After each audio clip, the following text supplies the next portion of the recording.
बच्चों, आज हम कक्षा 12 व्यवसाय अध्ययन के अध्याय 9 व्यावसायिक वित्त के अंतर्गत वित्तीय एवं लाभांश निर्णय पर चर्चा करेंगे। देखिए, वित्तीय प्रबंध के अंतर्गत जो प्रबंधक होते हैं वे 3 प्रकार के निर्णय लेते हैं। निवेश संबंधी निर्णय, यानी अपने व्यवसाय में कहाँ किस कार्य पर कितना निवेश किया जाना है, इससे संबंधित निर्णय लेते हैं। इसके बाद वे लेते हैं वित्तीय संबंधी निर्णय, और एक निर्णय लेते हैं वो लाभांश से संबंधित। यहाँ पर हम निवेश संबंधी जो निर्णय हैं इनके बारे में पहले पढ़ चुके हैं। आज हम बात करेंगे वित्तीय संबंधी निर्णयों पर और लाभांश संबंधी निर्णयों पर।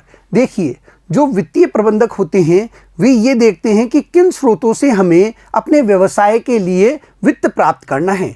साथ ही साथ वे ये भी देखते हैं कि किस अनुपात में हम धन प्राप्त करें इन स्रोतों से कि हमारे व्यवसाय पर विपरीत प्रभाव ना पड़े। देखिए, एक जो व्यवसाय होता है वह अंश पूंजी के रूप में भी धन एकत्र करता है, साथ ही वह ऋणगत रूप में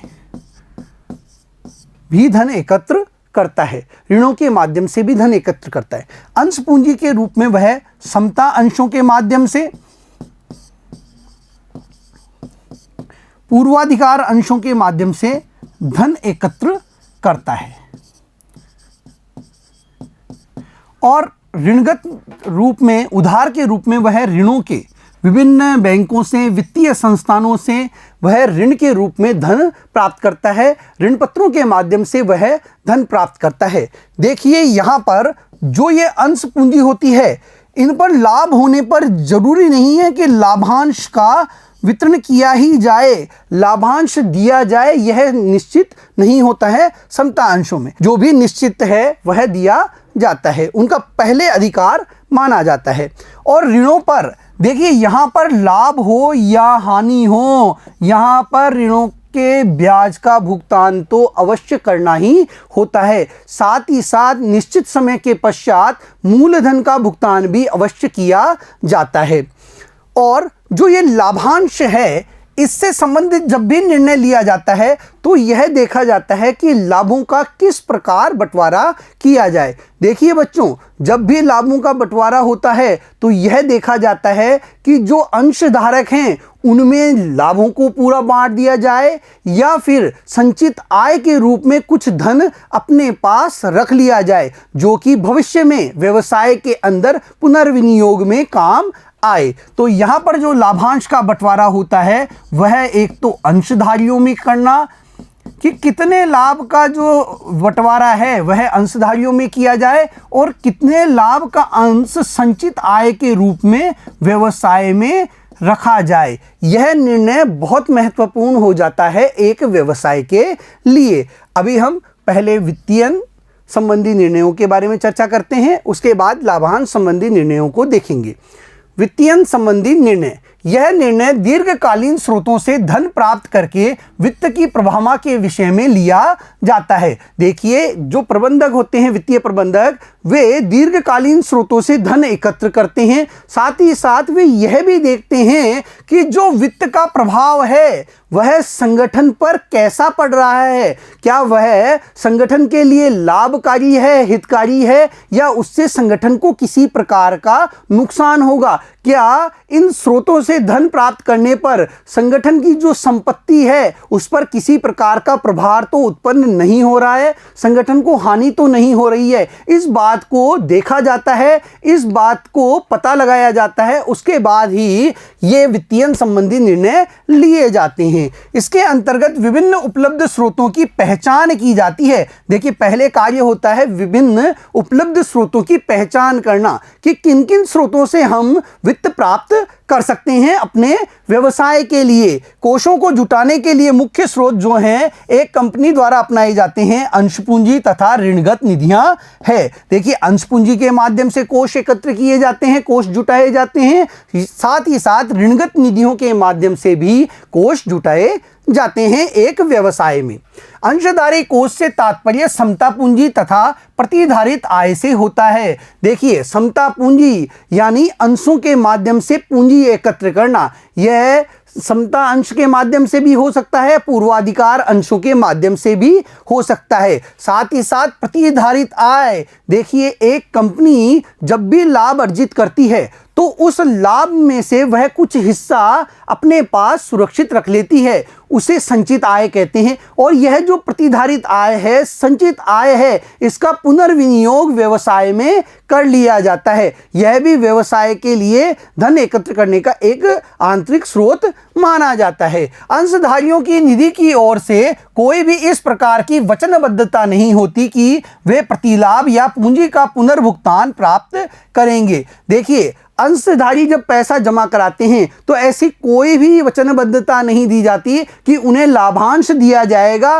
लाभ में उन्हें कोई भी अंश दिया जाएगा। साथ ही उनकी पूंजी का पुनर्भुगतान किया जाएगा। उनकी पूंजी व्यवसाय में लगी होती है, दीर्घ काल तक उनकी पूंजी व्यवसाय में निवेशित होती है और इसके बदले कंपनियां लाभांश देती है, लेकिन वह निश्चित नहीं होता है। उधारी ऋणगत निधियों से आशय उस वित्त से होता है जिसका प्रबंध ऋण पत्रों के निर्गमन या किसी अन्य रूप में लिए हुए ऋण से होता है। देखिए एक कंपनी ऋणगत निधि ऋण पत्रों के निर्गमन द्वारा अर्जित कर सकती है, ऋण पत्रों के माध्यम से प्राप्त कर सकती है, या अन्य प्रकार से जो ऋण वह लेती है, चाहे वह बैंकिंग सेक्टर से ऋण ले, चाहे वह वित्तीय संस्थानों से ऋण ले, इनके माध्यम से भी वह ऋण प्राप्त कर सकती है। इसके बदले में उसे ब्याज देना होता है।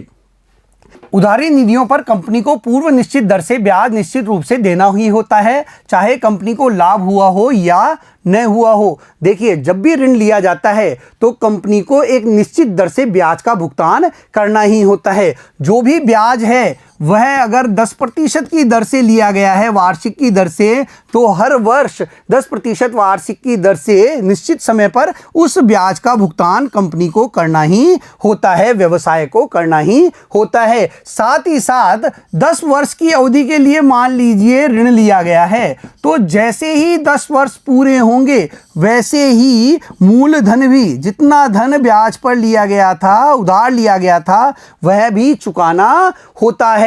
तो यह एक व्यवसाय पर क्या होता है, भार के रूप में ही होता है। निश्चित समय अवधि पर निश्चित दर से ब्याज का भुगतान करना होता है। उसी प्रकार उधारी निधि का पुनर्भुगतान भी एक निश्चित समय के उपरांत करना ही पड़ता है। भुगतान न करने की चूक को वित्तीय जोखिम कहा जाता है। यदि भुगतान नहीं किया जाता है तो वह वित्तीय जोखिम कहलाती है, जिसे कंपनी के पास पर्याप्त मात्रा में लाभ का न होना भी कहा जाता है। और इससे यह पता चलता है कि जो कंपनी है उसमें लाभ नहीं हो रहा है, किसी भी प्रकार का वह लाभ नहीं कमा पा रही है, और जिससे ऋण लिया गया है वह उसके पास पड़ी हुई परिसंपत्ति को जब्त कर सकता है।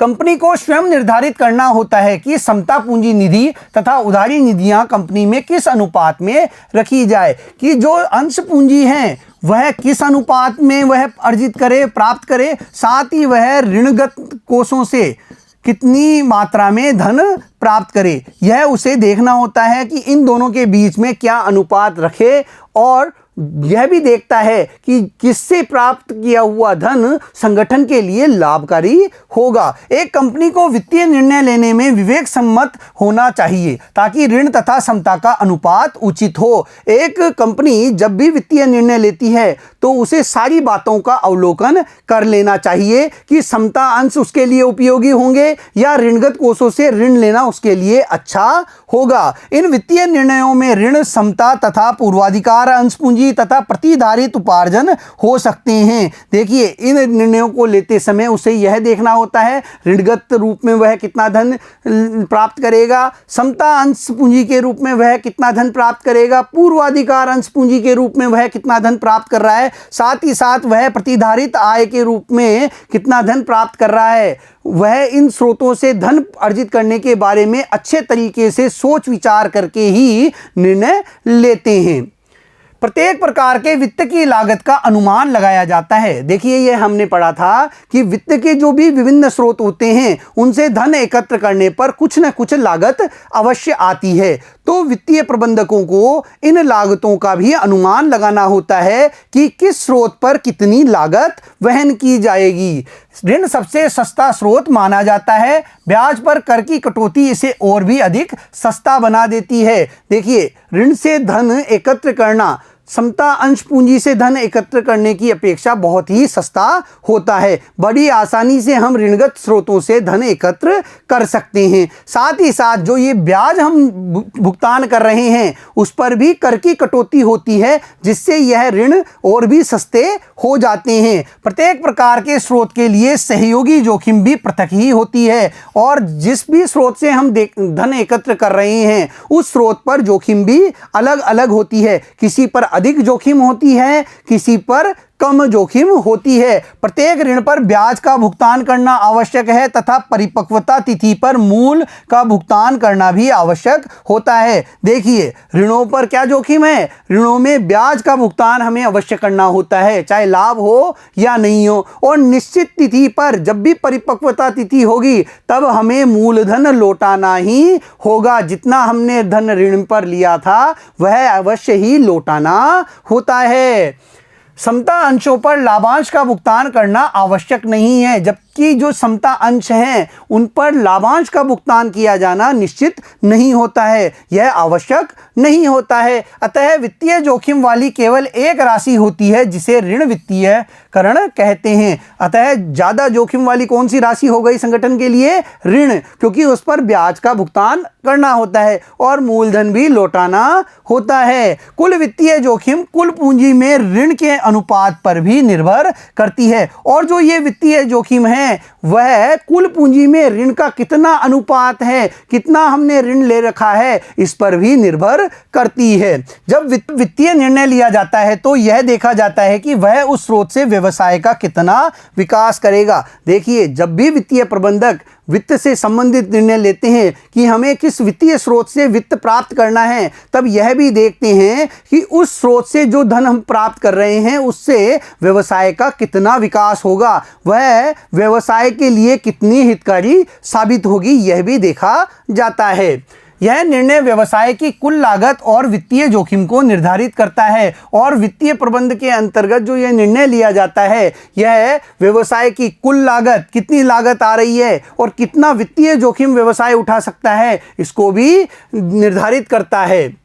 वित्तीय निर्णय को प्रभावित करने वाले कारक, देखिए, जब भी वित्तीय प्रबंधकों द्वारा निर्णय लिए जाते हैं वित्त के संबंध में किस स्रोत से वित्त प्राप्त किया जाएगा, तो कुछ कारक ऐसे होते हैं जो उनके निर्णयों को प्रभावित करते हैं। कौन कौन से कारक हैं? पहला है लागत। देखिए, अलग अलग स्रोतों से जब भी हम धन एकत्र करते हैं तो उन पर अलग अलग लागत आती है। किसी पर कम लागत आती है, किसी पर ज़्यादा लागत आती है। विभिन्न स्रोतों से निधि प्राप्त करने की लागत भिन्न भिन्न होती है। साधारणतया एक विवेकशील प्रबंधक उसी स्रोत का चुनाव करता है जो सबसे सस्ता होता है। जो सबसे सस्ता स्रोत होता है वित्तीय प्रबंधकों द्वारा उसी स्रोत का चयन किया जाता है वित्त प्राप्त करने के लिए। अगला है जोखिम। देखिए, विभिन्न स्रोतों से जो धन हम प्राप्त करते हैं उन पर जोखिम भी अलग अलग होती है, तो जिस पर कम जोखिम उठानी पड़े ऐसे ही स्रोत का वित्तीय प्रबंधक चयन करते हैं। विभिन्न स्रोतों में संबंधित जोखिम भिन्न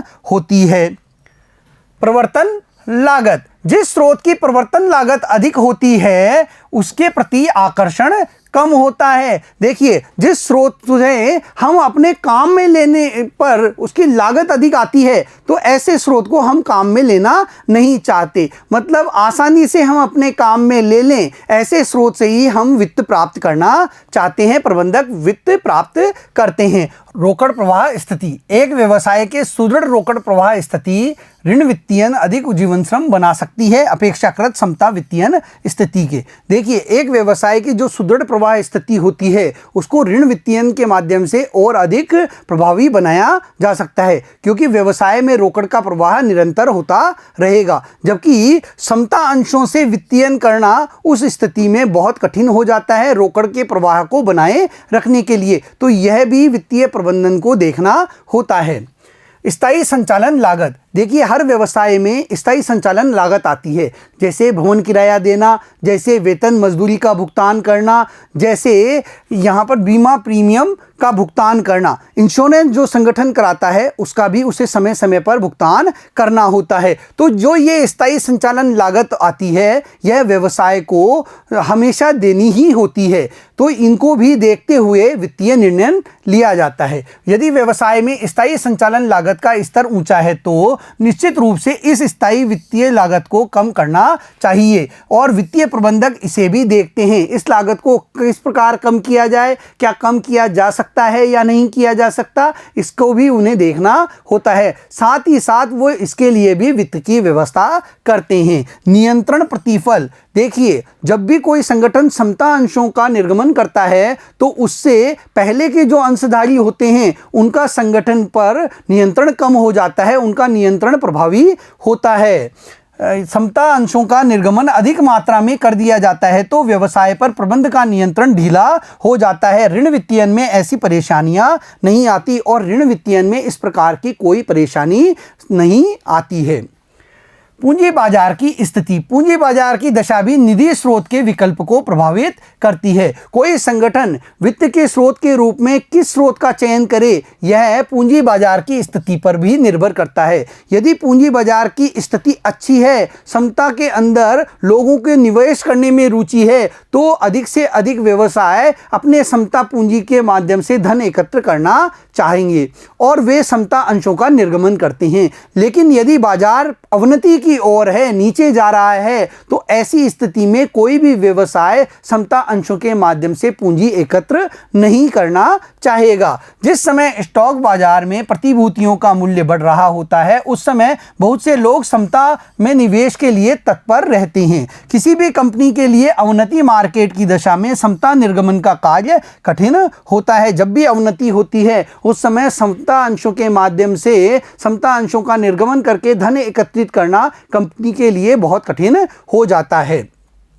लाभांश से संबंधित निर्णय, देखिए लाभों से किस प्रकार इसका वितरण किया जाए, किस प्रकार लाभों का वितरण किया जाए, यह निर्णय लेना भी वित्तीय प्रबंधन के लिए बहुत महत्वपूर्ण होता है। क्या वह सारे लाभ अपने अंशधारकों में बांट दे या संचित आय के रूप में वह अपने पुनर्विनियोग के लिए उस लाभ को बचाकर रखे, यह निर्णय लेना वित्तीय प्रबंधन के लिए बहुत ही जरूरी होता है। तृतीय महत्वपूर्ण निर्णय जो प्रत्येक वित्तीय प्रबंध को करना पड़ता है वह है लाभांश के वितरण का निर्णय। लाभांश का वितरण किस प्रकार किया जाए। लाभांश लाभ का वह अंश होता है जो अंशधारियों में वितरित किया जाता है। लाभांश वह अंश होता है जो कि अंशधारियों में वितरित किया जाता है। लाभ का वह भाग जिसे अंशधारियों को देना है। इस निर्णय में यह निश्चय किया जाता है कि अर्जित लाभ कर का भुगतान करने के पश्चात का कितना भाग अंशधारियों में लाभ के रूप में वितरित कर दिया जाए तथा लाभ का कितना भाग फर्म में संचित आय के रूप में पुनः विनियोग हेतु रखा जाए। कि भाई जो लाभ हो रहा है कर का भुगतान करने देने के बाद में उसमें से कितना हिस्सा तो अंशधारियों को दें हम और कितना हम संचित आय के रूप में अपने व्यवसाय में रख लें पुनर्विनियोग के लिए, जिसे बाद में व्यवसाय में विनियोग के लिए काम में लिया जाएगा, इन्वेस्ट किया जाएगा। लाभांश वर्तमान आय का घोतक है तो संचित आय का पुनर्विनियोजन फर्म की भविष्य में आय में वृद्धि करने में सहायक होता है। देखिए लाभांश का वर्तमान आय का घोतक होता है यह, जबकि जो संचित आय है वह भविष्य में आय में वृद्धि करने के लिए विनियोजित की जाती है। यानी हमने इस वर्ष संचित आय के रूप में कुछ धन रख लिया, पहले का भी संचित आय के रूप में रखा हुआ हमारे पास धन है, आवश्यकता हुई और हमने उस संचित आय के धन का विनियोग अपने व्यवसाय में कर लिया, तो यह भविष्य में आय में वृद्धि करने के लिए काम में लिया जाता है। संचित आय की सीमा फर्म के वित्तीय निर्णय को प्रभावित करती है। कितनी मात्रा में हम संचित आय के रूप में धन रखें, यह सीमा फर्म के वित्तीय निर्णय को प्रभावित करती है। यह जो सीमा तय की जाती है, यदि बहुत अधिक मात्रा में हमने संचित आय में धन रख लिया है तो जो ये अंशधारी होते हैं ये संगठन से नाराज हो सकते हैं और यदि हम कम मात्रा में संचित आय रखते हैं तो भविष्य के लिए हमारे पास कोई भी ऐसा धन नहीं रहेगा जिसे हम बिना किसी जोखिम के, बिना किसी लागत के प्राप्त कर सकें, क्योंकि संचित आय पर न तो ब्याज दिया जाता है न ही किसी को लाभांश दिया जाता है और इसे किसी भी प्रकार की जोखिम के बिना हम रख सकते हैं। लाभांश निर्णय को प्रभावित करने वाले कारक। कंपनी द्वारा उपार्जित कुल लाभ में से कितना लाभ का अंश अंशधारियों में लाभ के रूप में वितरण किया जाए तथा कितना भाग व्यवसाय में संचित किया जाए, इस पर बहुत से कारकों का प्रभाव पड़ता है। देखिए, कई कारक हैं जो कि यह प्रभावित करते हैं कि लाभ में से कितना अंश हम अंशधारियों को दें, साथ ही साथ कितना अंश हम संचित आय के रूप में रख लें जो कि बाद में पुनर्विनियोग के काम में आएगा। तो इन दोनों बातों को कुछ कारक प्रभावित करते हैं।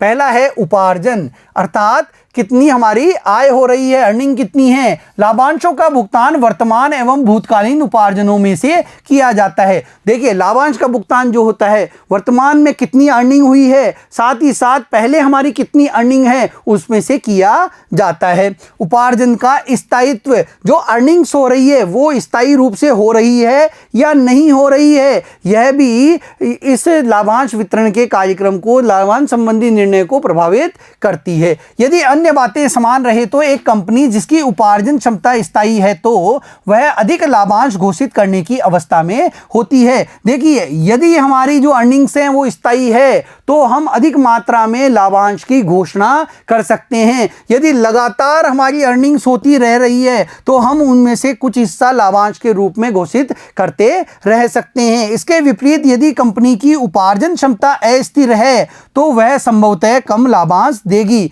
कभी तो हमें अधिक अर्निंग हो रही है, आय अधिक हो रही है हमारी, और कभी बहुत कम आय हो रही है, तो इस ऐसी स्थिति में लाभांश की घोषणा भी प्रभावित होती है। कभी तो अधिक लाभ होगा तो हम अधिक घोषणा कर दें और कभी कम लाभ हो रहा है तो हम कम घोषणा कर दें। तो यह हमारे किस पर निर्भर करता है, उपार्जन का स्थायित्व पर निर्भर करता है। लाभांश का स्थायित्व, प्राय कंपनियां प्रति अंश लाभांश स्थिरीकरण की नीति अपनाती है। हर अंश पर जो लाभांश है वह स्थिर दर से प्रदान किया जाता है कि भाई एक अंश पर हमें 10 रुपये लाभांश देना है तो वह निश्चित कर दिया जाता है। लाभांश की मात्रा में वृद्धि सामान्यतः तभी की जाती है जब अधिक लाभ उपार्जन की संभावनाएं प्रबल होती है। जब हम बहुत अधिक मात्रा में लाभ अर्जित करते हैं तब ही हम इस लाभांश की जो स्थिर अवस्था थी इसको बदलते हैं। अभी हमने एक अंश पर 10 रुपये निश्चित कर रखा है और बाद में जब बहुत अधिक लाभ बढ़ गया तब हम इसे बदलकर क्या कर देते हैं, 12 रुपये कर देते हैं।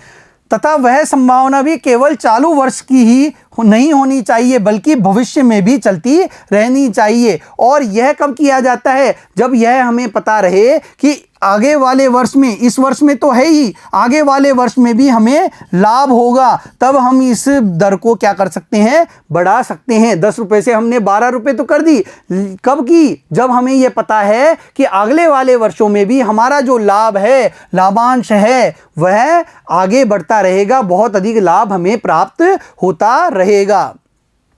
समृद्धि सुयोग, जो कंपनियां विकासोन्मुख होती है वे अधिक धन अपनी संचित आय के रूप में कंपनी में ही रख लेती है ताकि आवश्यकता अनुसार कंपनी में निवेश किया जा सके। कई कंपनियां ऐसी होती है जो विकास की गति पर बहुत तेज गति से आगे बढ़ रही होती हैं, तो वे क्या करती हैं, इन लाभों में से संचित आय के रूप में बहुत अधिक धन रख लेती हैं जिसका वे पुनः विनियोग अपने व्यवसाय में आगे वाले वर्षों में करेंगे। तो यह भी एक कंपनी के समृद्धि सुयोग पर निर्भर करता है। विकसित कंपनियों में लाभांश की राशि अपेक्षाकृत उन कंपनियों से अधिक होती है जो विकसित नहीं हो पाई हैं, अर्थात जो आशानुकूल उन्नति का लक्ष्य प्राप्त नहीं कर पाई हैं। और जो ये विकसित कंपनियां होती हैं जिनमें लाभ बहुत अधिक होता है, ये उन कंपनियों से अच्छा लाभांश भी प्रदान करती है अपने अंशधारकों को जिनकी अभी प्रगति नहीं हो पाई है। तो यह संचित आय के रूप में भी धन रखती हैं और लाभांश का भी अच्छा वितरण करती रहती हैं। रोकड़ प्रवाह स्थिति, लाभांश में रोकड़ बहिर्गमन निहित होता है। देखिए, लाभांश के रूप में जब भी हम अंशधारियों को लाभ देंगे, लाभ का अंश प्रदान करेंगे, तो धन जो है, जो एक संगठन का जो लाभ है वह लाभ क्या होगा, संगठन से बाहर जाएगा, यानी रोकड़ का बहिर्गमन होगा। कंपनी द्वारा लाभांश घोषित करने के लिए उसके पास पर्याप्त मात्रा में रोकड़ का होना आवश्यक है और लाभांश संबंधित निर्णय लेने पर यह भी देखा जाना चाहिए कि जो रोकड़ है वह पर्याप्त मात्रा में है या नहीं। संगठन के पास पर्याप्त मात्रा में रोकड़ होने पर ही लाभांश की घोषणा की जानी चाहिए, क्योंकि इसमें रोकड़ का बहिर्गमन होता है। पूर्वाधिकार अंशधारी, जब लाभांश की घोषणा की जाती है तब कंपनी के प्रबंधकों को पूर्वाधिकार अंशधारियों का ध्यान रखना आवश्यक होता है। जब भी लाभांश की घोषणा की जाती है संस्था अंशधारियों के लिए, तब यह देखा जाना चाहिए कि पूर्वाधिकार अंशधारियों के हित प्रभावित तो नहीं हो रहे, उनका भी ध्यान रखना बहुत महत्वपूर्ण है। तो लाभांश संबंधी निर्णय लेते समय इस बात का भी ध्यान रखा जाना चाहिए। करारोपण नीति, लाभांश पर करों का भार अधिक होगा तो लाभांश के भुगतानार्थ कम धनराशि का भुगतान करना पड़ेगा। यदि कर की दर कम होगी तो लाभांश भुगतान की राशि अधिक होगी। देखिए, जो हमारी आय हो रही है उस पर हमें अपने खर्चे घटाने के बाद में कर भी देना होता है। जब कर की दर बहुत अधिक होगी तो जो हमारा लाभ होगा वह बहुत ही कम मात्रा में होगा, तो लाभांश के रूप में धन भुगतान करने के लिए भी हमारे पास लाभ कम बचेगा। बहुत कम लाभ होने की स्थिति में हो सकता है हम लाभ का भुगतान ना ही करें। तो देखिए, यदि कर की दर कम है तो हमारे पास लाभ अधिक होगा। मान लीजिए किसी संगठन की आय 10 लाख रुपए हुई है, ब्याज खर्चे और जो कर हैं वो चुकाने के बाद में इनको हमने लेस कर दिया, उसके बाद में 6 लाख रुपए लाभ के रूप में उसमें बच रहे हैं। अब यहाँ पर 6 लाख रुपए बच रहे हैं और कोई संगठन ऐसा है उसको अर्निंग तो 10 लाख रुपए की हुई है, लेकिन उसने जो ब्याज घटाया है, जो खर्चे घटाए हैं, जो कर घटाए हैं, इसके बाद में उसके पास मात्र 1 लाख रुपए बच जाता है। तो ऐसी स्थिति में करारोपण की जो नीति होती है उसके बाद में आपके पास कितना धन बच रहा है वह भी निर्भर करता है कि आप लाभ कितना देंगे, लाभांश में कितनी राशि का वितरण करेंगे। यहाँ पर इस संगठन के पास 6 लाख रुपए बच रहे हैं, इसके पास केवल 1 लाख रुपए बच रहा है, तो यहाँ पर इन दोनों का जो लाभांश वितरण है वो अलग अलग होगा। यह अधिक धन लाभांश के रूप में दे सकता है, यह हो सकता है लाभांश घोषित ही ना करे।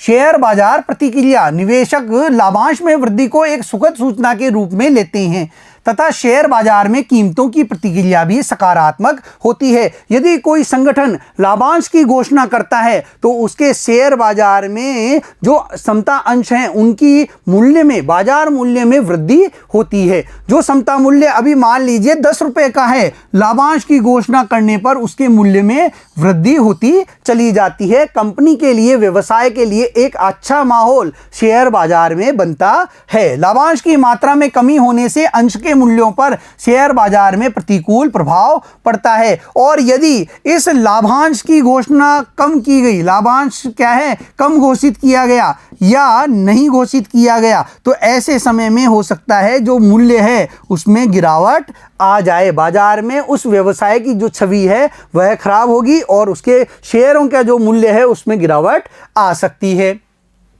पूंजी बाजार तक पहुंच, बड़ी तथा प्रतिष्ठित होती कंपनियों की पूंजी बाजार तक पहुंच सुगम है।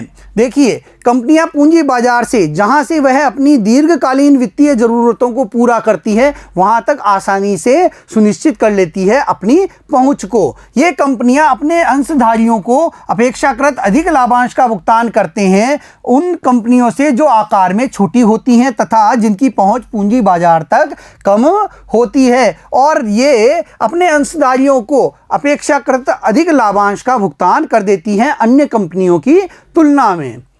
कानूनी बाध्यता, कंपनी अधिनियम के कुछ प्रावधान लाभांश भुगतान पर कुछ प्रतिबंध लगाते हैं। देखिए, कंपनी अधिनियम के जो प्रावधान होते हैं वे भी लाभांश भुगतान पर कुछ प्रतिबंध लगा देते हैं। लाभांश घोषणा के समय ऐसे प्रावधानों की पालना निश्चित रूप से की जानी चाहिए और वित्तीय प्रबंधकों को जब भी लाभांश संबंधी निर्णय लेने हो तब इन कानूनी बाध्यताओं की जानकारी होना आवश्यक है और इन कानूनी जो बाध्यताएं हैं प्रावधान हैं इनकी पालना करते हुए उन्हें लाभांश की घोषणा करनी चाहिए। संविदात्मक प्रतिबंध, जब किसी कंपनी को ऋण प्राप्त करने की स्वीकृति मिलती है तो ऋणदाता कंपनी पर भविष्य में लाभांश भुगतान पर कुछ प्रतिबंध लगा देते हैं। जब भी कोई कंपनी ऋणों के माध्यम से धन प्राप्त करती है तो ऋणदाता द्वारा जो भी कंपनी होती है, जो भी वित्तीय संस्थान है या बैंक हैं, उनके द्वारा संगठन पर कुछ प्रतिबंध लगा दिए जाते हैं उसके लाभांश वितरण के संबंध में। और एक संगठन को लाभांश संबंधी निर्णय लेते समय उन प्रतिबंधों का भी ध्यान रखना होता है, उसी के अनुरूप उसे अपने लाभांश की घोषणा करनी होती है। देखिए बच्चों, आज के इस वीडियो में हमने वित्तीय निर्णयों को देखा, साथ ही साथ हमने लाभांश संबंधी निर्णयों को देखा।